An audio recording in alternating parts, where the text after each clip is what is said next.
అందరూ చప్పట్లు కొట్టి ప్రభుని స్తుతిద్దాం.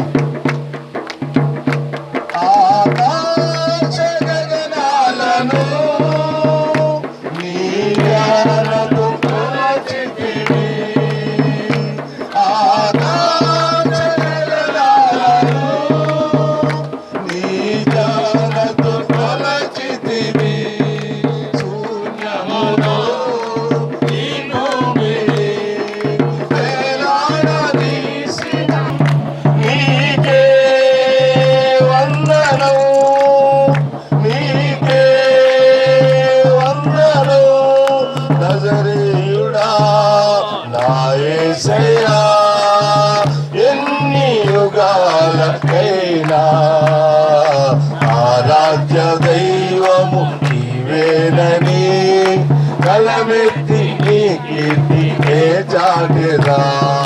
నజరేయుడా నా యేసయ్యా ఆగాధ సముద్రాలకు నే వెళ్ళినా నన్నేమి చేయవు నా యేసయ్యా. జలములలో బడి నే వెళ్ళినా నన్నేమి చేయవు నా యేసయ్యా. నీకే వందనం, నీకే వందనం, నీకే వందనం, నీకే వందనం. నజరేయుడా నా యేసయ్యా ఎన్ని యుగాలకైనా ఆరాధ్య దైవము నీవేనని గలమెత్తి నీ కీర్తినే చాటెదా.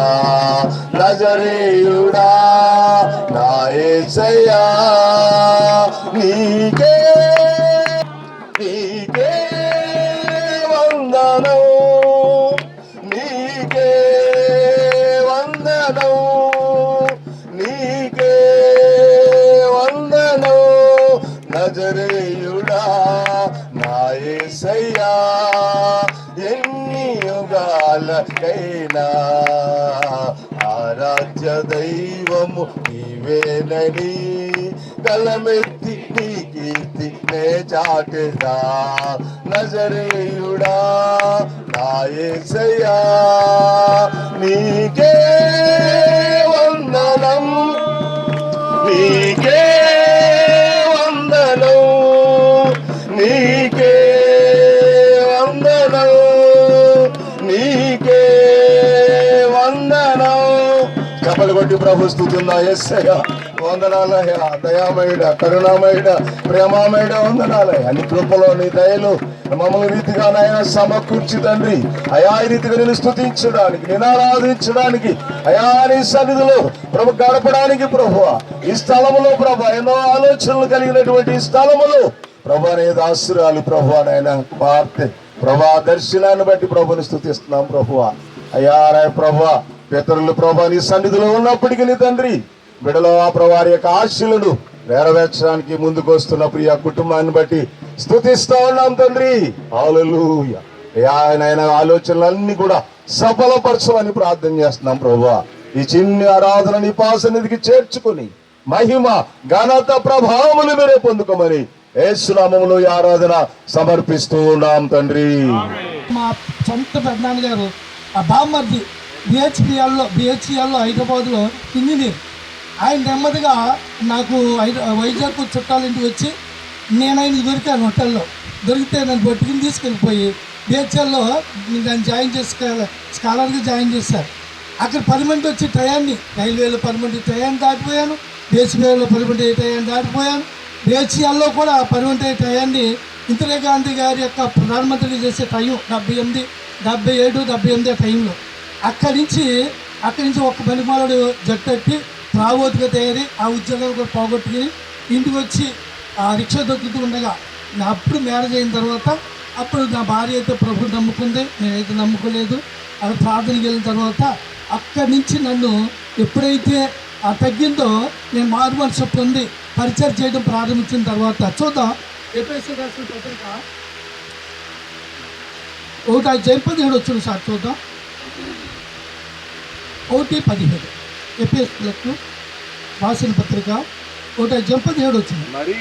మరియు మీ మనోనేత్రములు వెలిగింపబడినందున ఆయన మిమ్మల్ని పిలిచిన పిలుపునైన నిరీక్షణ ఎత్తుదో పరిశుద్ధులలో ఆయన స్వాస్యం యొక్క మహిమైశ్వర్యం ఎత్తుదో ఆయన క్రీస్తునందు వినియోగపరిచిన బలాతిశయమును బట్టి విశ్వసించు మన యందు ఆయన చూపుచున్న తన శక్తి యొక్క అపరిమితమైన మహత్యం ఎత్తుదో మీరు తెలుసుకున్న వాళ్ళని మన ప్రభువైన యేసుక్రీస్తు యొక్క దేవుడైన మహిమా స్వరూపి అగు తండ్రి తను తెలుసుకున్నట్టు నీకు జ్ఞానమును ప్రత్యక్షతయు గల మనసును అనుగ్రహించినట్లు నేను నా ప్రార్థనందు మిమ్మల్ని గూర్చి విజ్ఞాపన చేయుచున్నాను.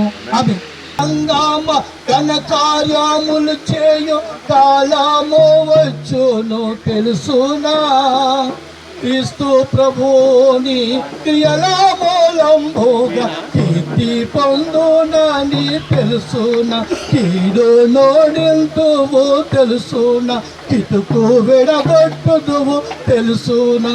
స్తోత్రం. దానికి ఇబ్బంది పడి బ్రతుకుడు కొరకు ఎన్నో ప్రయాసాలు పడి గౌరవం లేక గుర్తింపు లేక చివరకు మంచి మంచి జాబులు విడిచిపెట్టుకుని కుటుంబంలోనికి మేము 4 అన్నదమ్ములు 4 అక్క చెల్లెలు 8 మందికి సంతానం.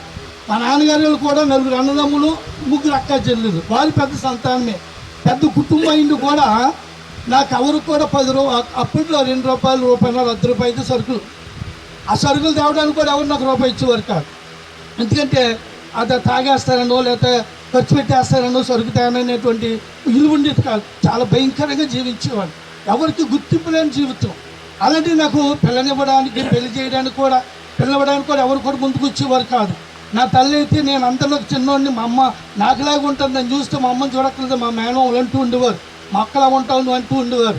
అటువంటి మా అమ్మ నా గురించి బెంగటికి చనిపోవడం ఇలాంటి భయంకరమైన స్థితిలో ఉన్నట్టు నన్ను దేవుడు తన యొక్క కృప చేత నా బిడ్డను బట్టి ఆయన స్వస్థపరిచి ఆయన మా యొక్క పెద్దయ్య గారు సత్యానందమయ్య గారి ద్వారా నన్ను మార్చి ఆయనలో పరిచయం చేస్తూ ఉండగా ఆయన నన్ను పిలిచి సమయాలు నీ పేరుకి సైమన్ కాదు బాప్టిజం ఇచ్చి సమయాలు అని పేరు పెట్టి నువ్వు నా కూడా తిరగాలని చెప్పి ఆయన కూడా తిరుగుతూ ఉండగా ఆ గుంటూరు మహాసభలో 1987, 88 ఆ సంవత్సరాల్లో సభల్లో బైబిల్ మీద సభల్లో ఆయన్ని బయటికి ఎంటేస్తారు ఉంటాకి లేదని. అప్పుడు 88లో పరిశుద్ధ బైబిల్ మిషన్గా ఆయన రిజిస్ట్రేషన్ చేసినప్పుడు రిజిస్ట్రేషన్లో మొట్టమొదటి పేరు నాదే. అప్పటికి 5-6 సేవకులు ఉండేవారండి. మందలపాలండి, చర్చి లేదు, మందిరం లేదు, అరుగు మీద పెట్టేవాళ్ళు. అటువంటి పరిస్థితుల్లో ఆయన దగ్గర పరిచయం చేయదు. మార్కెట్ నుంచి ఆ కందలపాలు రావాలంటే ఆ టీచర్ గారు పంతులమ్మ గారు ఒక తల్లి పెద్దయ్య గారు స్పాన్సర్గా ఉండి రానుబోని సాధ్యాలు ఆవిడే పెట్టుకుని పరిచయం చేయించేదండి. మొదలు కొని నన్ను ప్రత్యేకించి పరిచి తన కృప చేత నన్ను పిలిచిన దేవుడు నేను అన్యజనుల్లో తన కుమారుని ప్రకటింపవాలని ఆయన నాయందు బయలుపరిచిన అనుగ్రహించినప్పుడు మనుషులు మాతృలతో నేను సంప్రదింపలేదు. చాలా గొప్ప విషయం. ఇక్కడ అపోస్తలుడైన పౌలు గలతీ సంఘానికి ఎవరైనా వాళ్ళకి అర్థమయ్యే రీతిగా చెప్పినటువంటి మాటలు. అయిలారా మీరు సందేహపడక్కర్లేదు, నేను ఎవరని ఎక్కడి నుంచి వచ్చాను, నేను ఎలా నేర్చుకున్నాను, నాకు ఎవరు ఇచ్చారు ట్రైనింగు, నేను ఎవరితోనే నేర్చుకున్నాను అన్న చక్కని వివరం చేసినట్టు వివరాన్ని మా గురువుగారు సత్యానందమయ్య గారు మాకు నేర్పించేవారు. ఆడాకే వచ్చు ఒక్క బడుల సరుకు ఇక్కడికే వచ్చినా నీకు తెలుసు దాదేశాయి చక్కని ఆ చర్లో బాగా పాడుకుంటుండేవాడిని. అక్కడ అంబోసిపేట నుంచి అట్టుకొచ్చేవారండి అట్టకులు 600 అట్టకులు తెచ్చేవారండి. వస్తా అట్టికాయలు తెచ్చేవారండి, లోన మీద తీసుకొచ్చేవారండి. అండ్ అక్కడి నుంచి విశ్వాసులు అంటే అన్నలపాలను వచ్చినటువంటి విశ్వాసులు నగలాడినాడు నెలసంది జరిగిద్దని అక్కడ అనౌన్స్మెంట్ చేయగానే అట్టికాయలు ఎట్టుకుని అక్కడి నుంచి వస్తే సమస్య వచ్చిందంటే ఫెలోషిప్ అంతా కూడా నేనున్నాననేటువంటి ఒక మాట ఉంది. దాన్ని బట్టి సేవకులందరూ కూడా ఐక్యత కలిగి చక్కగా దీంట్లో పాలు పంచుకొని ఇంకా మన అభివృద్ధిలోకి వెళ్ళినట్లయితే ఇంకా మన సంఘాలు ఏ సమస్య వచ్చినా ఏదొచ్చినా సంఘమంతా ఈ యొక్క ఫెలోషిప్లో ఉన్న వాళ్ళందరూ వచ్చి అయ్యా మా కొరకు ప్రార్థన చేయండి అంటే వచ్చి ప్రార్థన చేసేటువంటి మహాధన్యత కూడా మనం పొందుకుంటామండి. ఫెలోషిప్ వాళ్ళు పొందుకునేటువంటి మహాభాగ్యం ఉందండి. ఎఫెసీయులకు రాసిన పత్రిక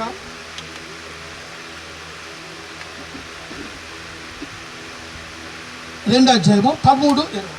13. ఆ, అయినను మునుపు దూరస్తులైన మీరు ఇప్పుడు క్రీస్తు యేసునందు క్రీస్తు రక్తం వలన సమీపస్తులై ఉన్నారు.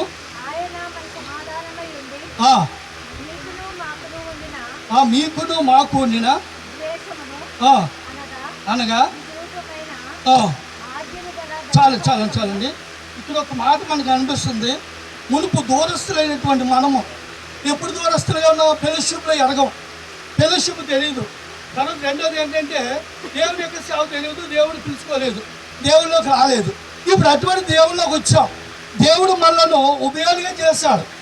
ఇప్పుడు ప్రతి సేవకులు సహోదరి అన్నదమ్ములుగా, ఒక తోబుట్లుగా, ఒక ఐక్యత కలిగిన వారుగా, సహవాసం కలిగిన వారుగా సభలు పెట్టుకుని ఎవరు సభలు పెట్టుకున్నా వెళ్తారండి. అందరూ వెళ్తారు, చక్కగా సపోర్ట్ చేస్తారు. ఎవరే కార్యక్రమం పెట్టుకుని వెళ్తారు, సహవాసంలో పాల్పంచుకుంటున్నారు, ధైర్యం ఇస్తున్నారండి. ఇది మనకి చాలా అవసరం, ఇది మనకు చాలా ప్రాముఖ్యమైంది. అధ్యాయ దేవుని యొక్క కృప చేత 2:13-22లో ఒక మంచి మాట చూద్దాం. 22 వచ్చింది.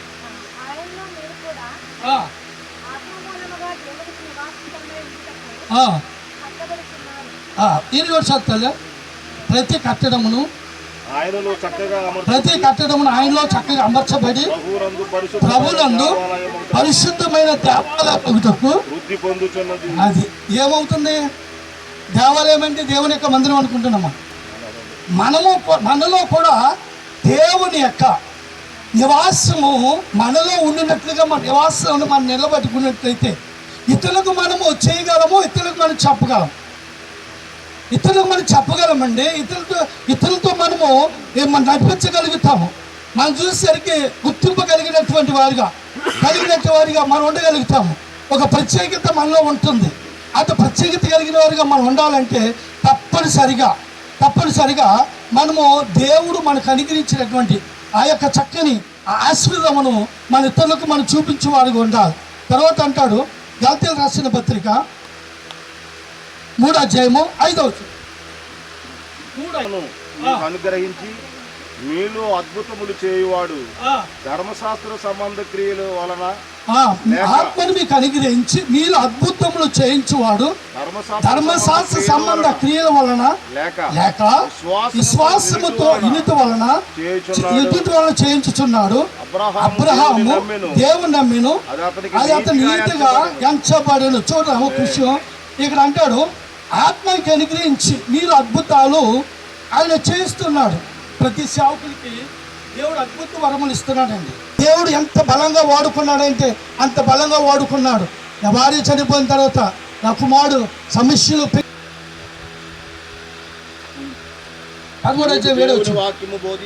మీకు దేవుని వాక్యం బోధించి మీపై నాయకులుగా ఉన్న వారిని జ్ఞాపకం చేసుకుని వారి ప్రవర్తన ఫలమును శ్రద్ధగా తలుచుకొనుచు విశ్వాసమును అనుసరించుడి. ఇది సేవకుడికి కావాల్సిన లక్షణాలు. తండ్రి ఎలా ఉన్నాడో బిడ్డ అలాగే నడుస్తారు. అలాగే సేవకులు కూడా ఎలా ఉన్నారో విశ్వాసులు కూడా ఆ రీతిగా నడుస్తారు. 13వ అధ్యాయం 17 వచ్చినారు. 13-17 మీ పైన నాయకులుగా ఉన్నవారు లెక్క చెప్పవలసిన వారు వలె మీ ఆత్మలను కాయిచున్నారు. మీకు నిష్ప్రయోజనము దుఃఖముతో కాక ఆనందముతో చేయనట్లు వారి మాట విని వారికి లోబడి. ఈ 2 మాటలు 80 ఏళ్ళు మా గురువు ఎంతమంది ఆత్మ అయితే దేవుడు అప్పగించాడు అన్ని ఆత్మల గురించి కూడా దేవుని దగ్గర లెక్క అడుగుతాడు. అందుకని సమక్షంలో ఉన్నటువంటి ఐక్యత కలిగి జీవిస్తున్నటువంటి మనము మన సంఘాల విషయంలో, మన విశ్వాసాల విషయంలో మన శ్రద్ధ కలిగి, బాధ్యత కలిగి ఎప్పుడైతే మనం ఉంటామో మనము దేవుని దగ్గర చేరగలుగుతాము. మనకు అప్పగించబడిన ఆత్మలు కూడా దేవుని దగ్గర చేర్చగలుగుతాము. అతీత భాగ్యం దేవుడు మనందరికీ దయచేయను గాక.